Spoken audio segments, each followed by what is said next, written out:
Hiya. Welcome to a long-awaited second somatics practice set. I would do these after you've done the rocking. If you can't do all the rocking, that's fine, but the fetal rocking, the sacral rock, okay? So as if someone's pushing you from the sacrum, sorry, not the sacral, the sacrum, that bottom area of the back, that hand of God that I've spoken to you about in month one.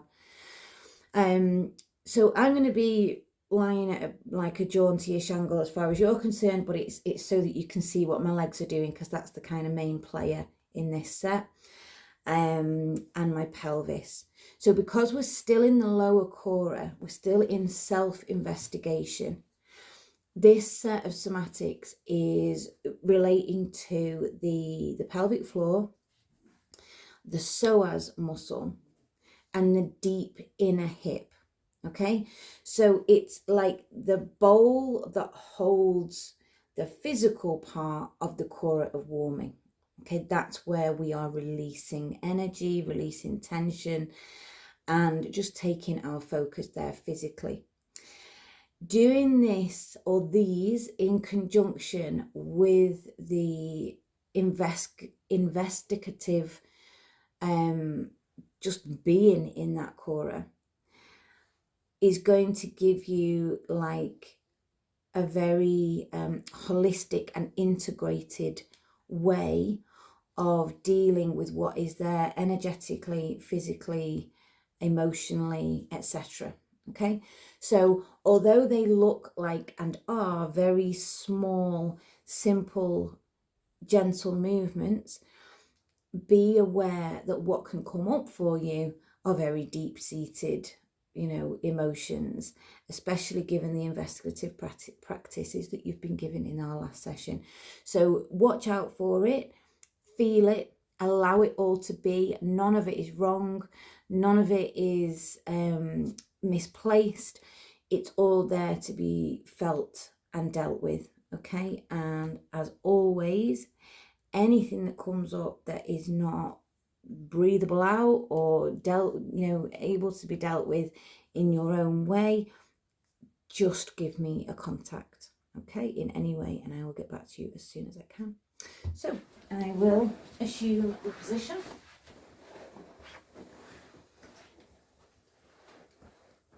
Okay, so yeah, you can see my legs. Okay, so, and pelvis area. I'm just going to move this way slightly so I've got a bit of room for manoeuvring. Okay, so settle in with the breath. Take a couple of grounding breaths into the belly, arriving in the space.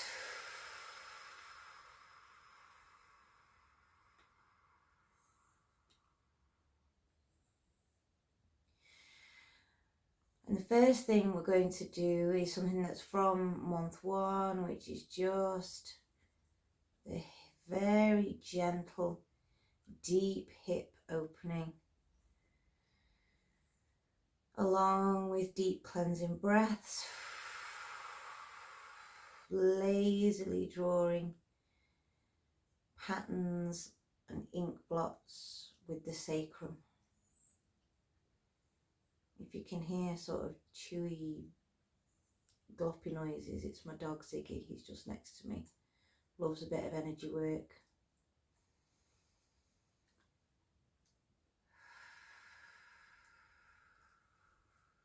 And then bringing that to a close. And then we're going to cross one knee or leg over the other. And with the top knee, you're going to steer the bottom knee. So the bottom knee is relaxed, still standing like this on one leg. But this top knee is going to steer slightly to the left and slightly to the right. Again, using the breath.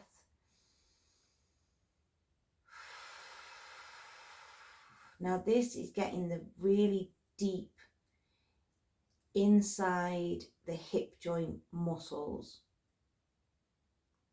This is really reaching in there and releasing muscles that are the hip joint muscles that are really, really difficult to get to in any other way.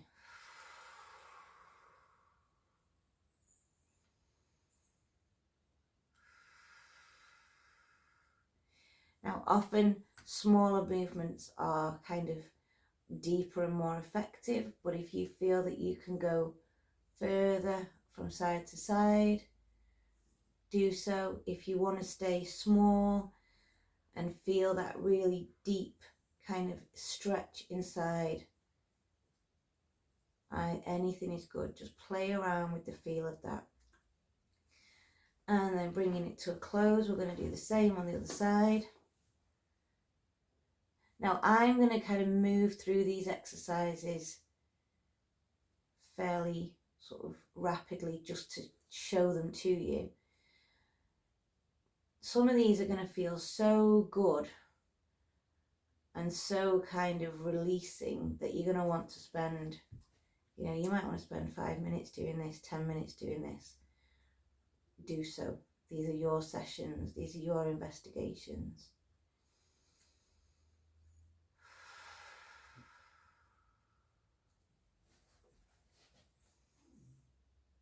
And bringing that to a close. Feet back, 10 toes facing forward. And we're going to now go into a pelvic clock or pelvic rock, depending on who you listen to. Okay, so I'm going to make this top bit as flat as I can. So my hand is resting on my lower stomach. Okay, so just so you can see the movement. You're going to move as if your sacrum, that bottom coccyx part of your back, as if the coccyx is going to move on like a pound coin. So you're going to tilt the pelvis up.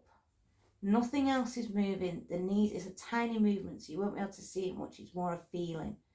You're going to tilt the pelvis up and draw the belly button in. Then go to neutral. And then you're going to rock the pelvic down with the belly completely relaxing. Bring it back to neutral. Rock the pelvis up. Now my legs, my knees, my toes, nothing else is moving. It is literally, the movement is isolated to my pelvis. Now when we join this with the breath, we're going to take an inward breath in neutral, outward breath, drawing the belly button in, inward breath in neutral, outward breath, rocking down. So the tailbone is starting to push down. Now this is bringing you into connection to your pelvic floor, which is also the beginning or the innermost muscles of your core. So this is really, like, if we're thinking about this in terms of energetically, your pelvic floor is, it's the part of your intimacy, it's the part of your sexual life, but it's the part of the opening to your creative force. It's also where your base chakra is sort of located, your connection into the earth. Also, if you're thinking about what your core means, your core strength is your ability to maintain physically.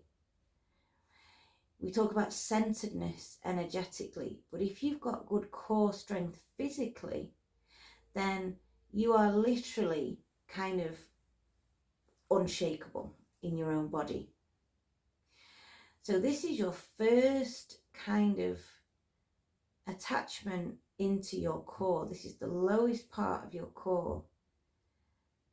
And in building a relationship with it through this pelvic clock, through these movements, building a relationship with the pelvic floor and feeling what that feels like. Feel what it feels like to when you're drawing the belly button in and rocking up. That engagement is a protection of your lower back, which energetically is your how held you feel in the world. So it's completely protecting your holding into the world, and it's completely protecting your relationship with like money and security. So this is more than just kind of about sex or about movement or about pelvic floor exercises. This is about energetically tapping into and protecting and feeling your connection into what keeps you and makes you feel safe as a human being and as a woman. Okay, so that went deep then, didn't it? Wow. Okay, so that's your pelvic clock or your pelvic rock. Okay, I do them every single day as a meditative kind of exercise.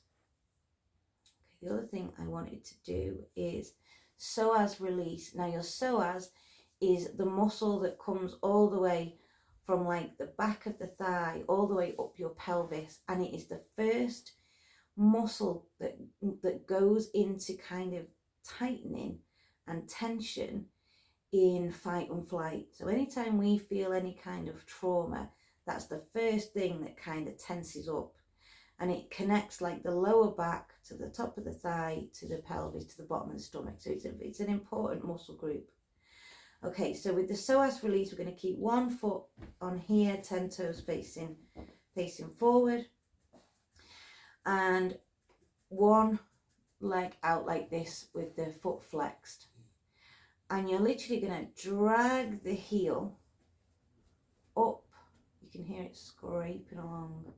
Drag it heavy up. Isaac. And then allow it to flop down. So drag it up slowly, heavily, and with kind of intention. And then allow it to fall down heavily. I won't be able to do it on the other side because I now have a ziggy, but you're going to do that on both sides. And then do it several times. So drag up with the inward breath, and with the release breath, allow it to fall down. Then we're going to tilt the foot out to the side, but the same principle.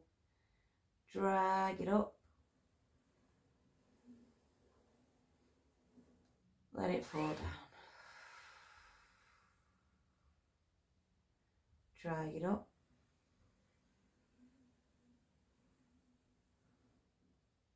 Let it fall down.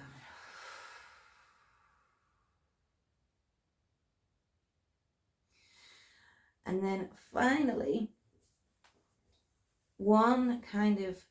this is a really powerful thing to sort of bring radiance into you, like really strong radiance. So still imagining your cords, you've connected your cords in, you're bringing up the golden light, and then you're going to put one finger inside your belly button. It's called a hook up. You're going to learn much more about radiant circuits with me later on down the line, but you're going to hook one finger into your belly button and another either onto your heart or onto your soul chakra, which is like the higher heart between the throat and the heart space itself. So either onto your heart or onto the higher heart, whichever feels right to you. Feet together, creating like a diamond, and allow the knees to splay as far as you can.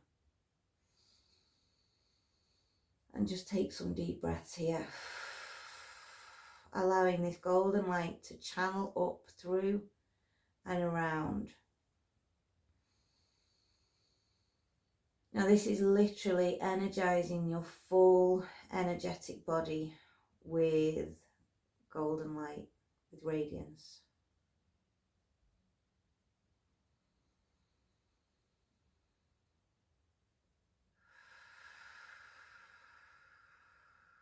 Now you can stay here as long or as short as you like.